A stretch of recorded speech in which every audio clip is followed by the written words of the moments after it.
Hey everybody, it's Chase with AV Pop Culture again, and today we are here to do another 4K deep dive review of the recent Scream Factory release of a B-movie classic, Humanoids from the Deep. So pop that tape in, I got you, let's go do this.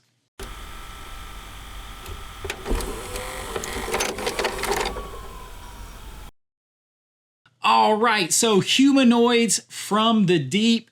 This is another one that Roger Corman's fingers are all in. So if you like Galaxy of Terror type things, this is going to be right up your alley.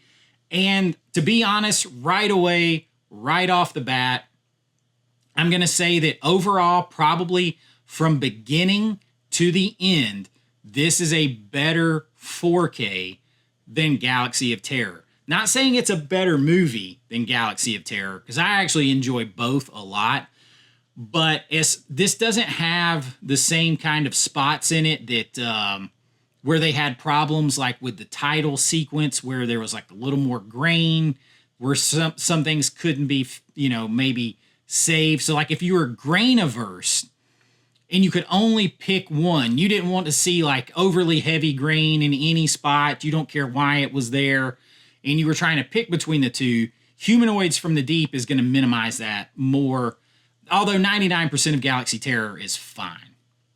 But they kind of came out together. They're kind of in this same world together as far as movie types. We've actually got Forbidden World coming soon, which is another one that's in this. I would love to get Death Race 2000, Roger Corman film. Badassery on that one. I would love to get that in a 4K. This is fun. I had not seen this in forever, and I'm just going to go ahead and tell you with this is from 1980. They did the 4K from the original camera negative on this, and we're going to get into all that in just a minute, but I want to talk about the movie for a second. Super fun. It is B-movie creature feature, like schlock, but done in a good way. There's definitely some like rip-offs, or should we say homages to other movies. You're definitely going to get a little alien flair in there, particularly in one or two key scenes in the movie. Of course, you're going to get like the B-movie creature feature stuff, so you can't help but think of like the Swamp Thing in some parts. So you check out the cool artwork here. I love that artwork. I wish I had a poster of that. I think it's super cool.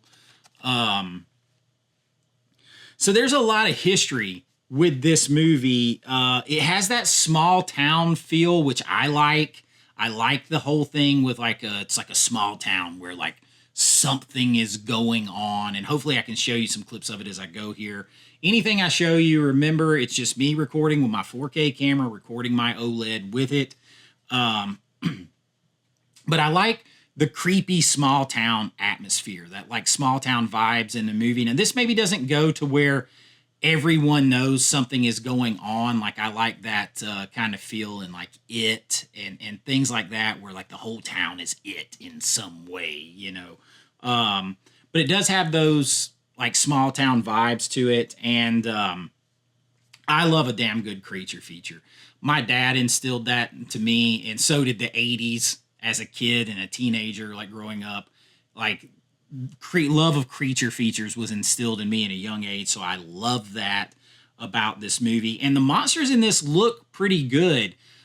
Corman actually insisted, he was a producer on this movie, and he insisted that they go back and add more, and that is where some of the controversy comes in. So Barbara Peters, a female, actually directed this, and while she finished the film, Corman saw it and he's like, it's a creature feature, it's got to have more creature, there's not enough creature in it. And it is the type of movie that Corman does, so it needs more TNA. It needs more boobs. It needs more butt. It needs more sex. All that kind of stuff. You actually got boobs, butt, bush in this. So you check all three for Corman when you watch the unrated cut, which is also on here in 4K. The theatrical cut is rated R, but they gave you the unrated cut on this in 4K as well.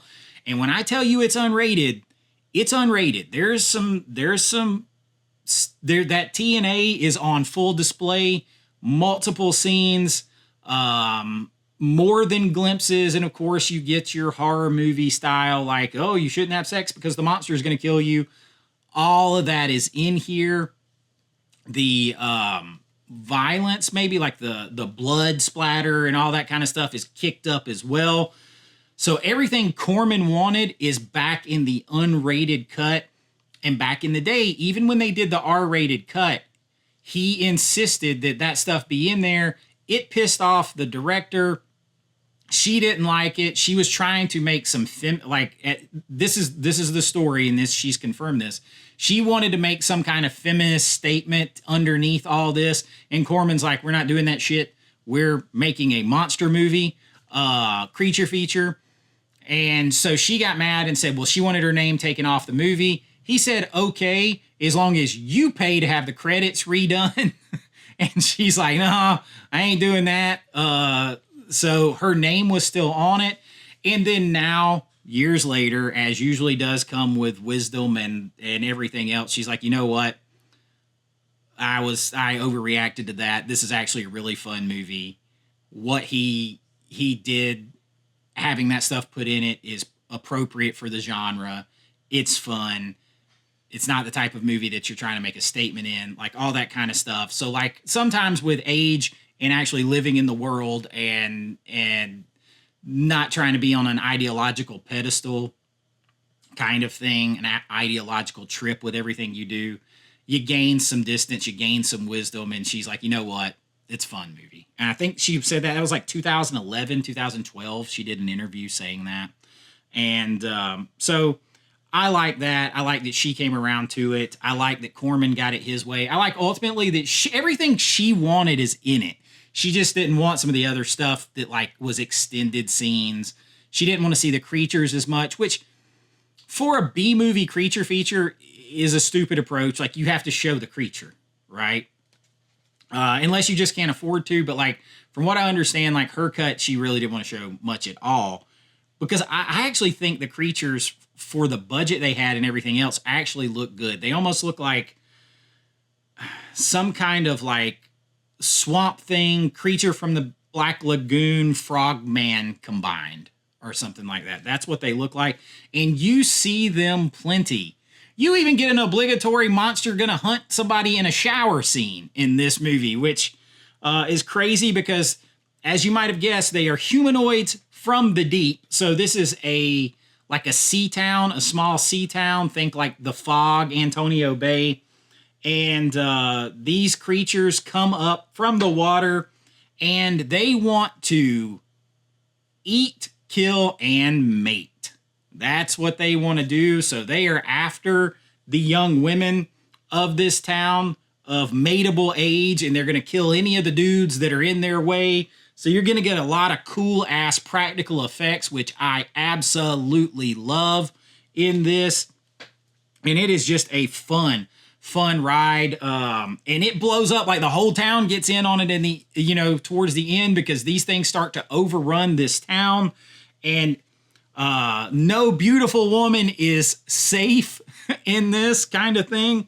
And I actually watched it twice. I watched it, and then I watched through it again to look at certain points, and then it's played a couple times on my TV over there just because I enjoy it. And the 4K is great.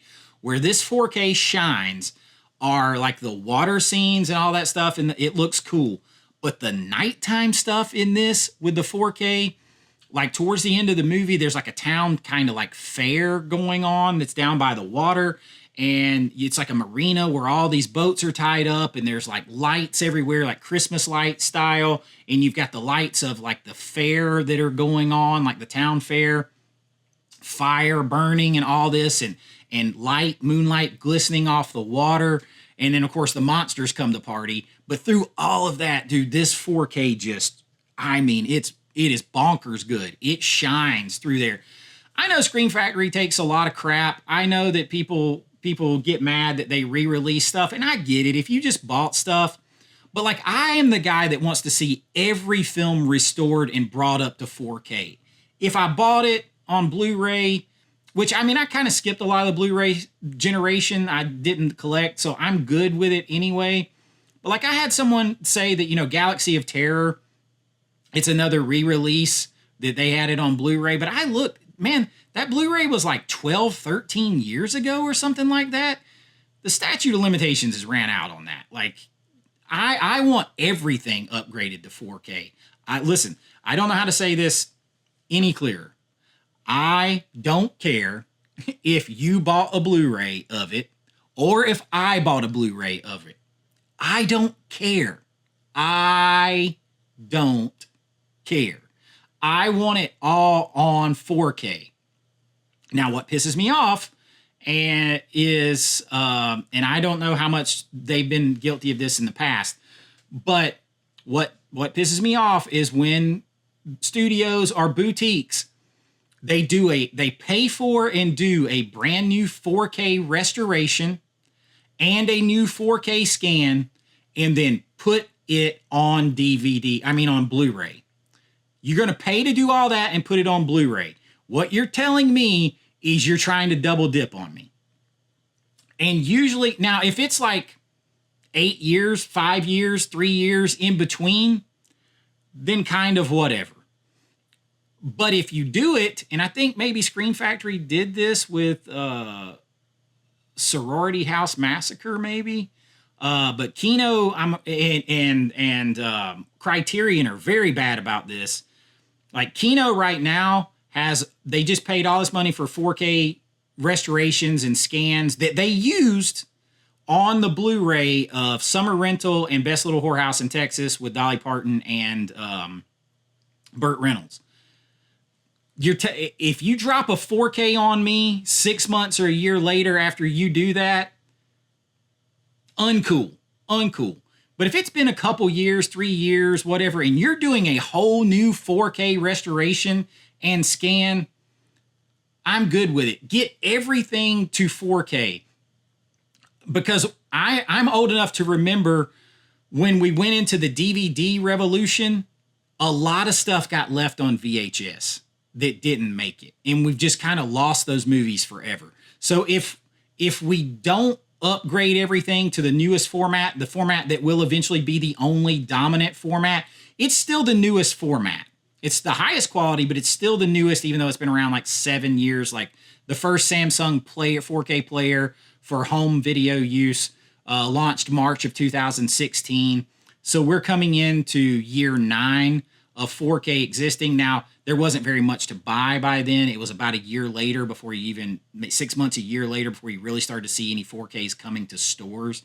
So really around year 8 or 9 of 4K. But it still hasn't taken over and dominated the market from Blu-ray and DVD yet. So until it does, it's a new format. It's a new format. It's a new format because we're still trying to bring everything up to that format, and it can't be done the same way they could just use scans that were laying around for Blu-rays. Because I think I've said this on another video, but everything used to have to be going back infinitum. Movies were delivered to theaters and studios in their final versions in 2K cinema packages. So that meant they were laying around in 2K, which is a downgrade from 35 millimeter, which is inherently higher quality than that. So they were laying around, and so all they had to do was scan them in and put them on a 1080p Blu-ray because they were at 2K. It was just down compressing them to a Blu-ray, and they had to be down compressed further to a DVD. All this stuff that we're getting to 4K has to go through a restoration that brings out all the original quality, which may entail going back and fixing the film negatives or inner positives or prints or whatever of scratches, dust, sparkle, all that kind of stuff, scanning it in, new color grades, all that kind of stuff. I am into film preservation for forever. I want it to go on. So I'm into everything coming into 4K. So I don't ever want to hear the words, we don't need that on 4K, or I just bought a Blu-ray a year ago or 2 years ago or whatever. Now, if you screw me over and it's 6 months later, you did me dirty. But that's why I pretty much don't buy Blu-rays. That's why I pretty much try not to, unless the Blu-ray might be an in format that's going out of print. I mostly don't buy them, or if they're like Vinegar Syndrome and stuff, because they are not going to do that. They usually do not do Blu-ray and then put a 4K out of it. But that's my little aside from that. This was all done 4K from the 35 millimeter negative, I believe it was on this.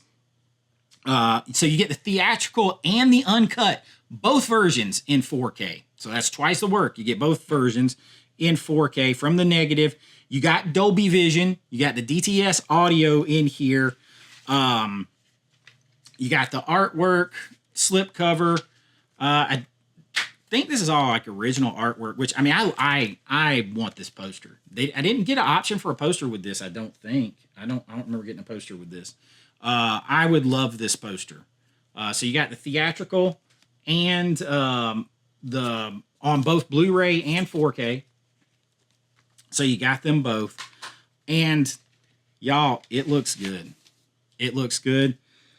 The movie is fun. It doesn't have a ton of new features. It has like a new audio commentary with a film historian. It has some ported over features, which there's a lot of those, like a making of the film, lots of ported over featurettes. So if you're like me and you never had the Blu-ray, they're all new to you. But I think this movie is fun. Give me all the Corman movies you can give me. I want Death Race 2000. Give me all of the Corman produced, Corman directed, Corman involved movies that you can give me. I want them all.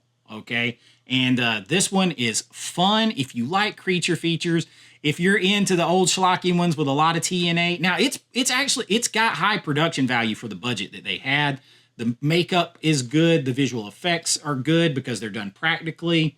I can't remember who did the makeup on this, the visual effects, but the movie is fun. I high recommend all the Corman stuff. It's just a fun ride. And this 4K all the way through, I mean, it has grain in places that it's supposed to have grain. That's just how it is. But it's not distracting. If you like the good filmic look, if you want to look like you're watching a piece of damn cinema versus a digital, over-sharpened, over-clean, sterile image, these are the movies for you. I high recommend it. Now, if you don't like creature features, if you need highbrow, elevated horror, which I hate that term, if you need that, then it might not be for you. But man, if you're into just having a good time, this is it. This is it. I mean, you even get some feels of a little Friday the 13th with people out in like tents being attacked by monsters. It's all there. It's a fun ride. Check out Humanoids from the Deep. Scream Factory really doesn't miss. Shout Studios, I use that interchangeably because they're basically the same place. For all the crap they take, they really don't miss on their 4K restorations. This is another really good one. High recommend for a fun time. Humanoids from the Deep. And that's what I got for you today. Another just 4K review. Let me know if you're going to check it out. Let me know if you're going to grab it. A fun time here. And we do all this kind of stuff here. 4K reviews from a fan and filmmaker's perspective. I do recommendations lists, rankings, physical media news, all of it. And if that sounds like something that is your jam, please like, subscribe, help spread the word. It helps us out there in get found in YouTube and continue to grow the pop culture family. If you'd like to join that family, help support the channel, you can join at my Patreon link or right here on YouTube. Couple dollars a month, you can get your name in lights on every single video. You get behind the scenes, looks at my filmmaking, special members only videos, and so much more. And it helps support the channel because nobody sends me any of this stuff for free to review for you guys. I buy it and let you know my thoughts on it so that you can make your best decision. And everything I get goes back into the channel, and I appreciate it so much. But until next time, be kind, rewind like always. This is Chase with AV Pop Culture, and I'll see you real soon. Bye-bye. Bye now.